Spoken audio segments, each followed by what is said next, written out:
Machiegni kendo riwruok moro makedo ne ratiro mar oganda mong'ere kaka the Civil Society Reference Group okwayo sirkal mondo oluw chike mane katiba ma pacho ka kendo kete tim chike mag riwruoge ma ok mag piny owacho mong'ere kaka Public Benefits Organization Act. Ng'eto mane doho ogolo noyango ni duol marango kaka PBOs itayo nitiere apisi ataro mar chik kendo pod imedo chok pach jopiny kaluwore gi tijegi. Giywago ni chenro mag riwruoge makedo ne ratich oganda imedo donjruok go pile ka pile kendo thiro dongruok margi.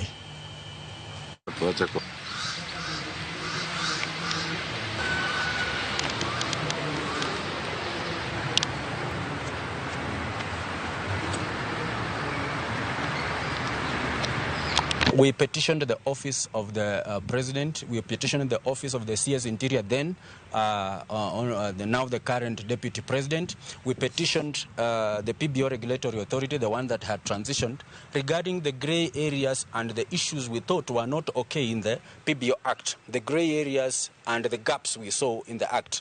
None of them responded to us. Wakati tulileta Constitution 2010, ni kitu iliyokubalika nchi nzima.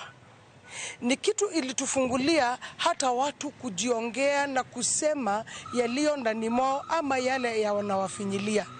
Lakini ile kitu tunaona saa hii kwa hii nchi ni ukiongea ama kukosoa serikali unashikwa. We are perturbed by the statements that come out from the head of state, the MPs, and all those who represent the government at large.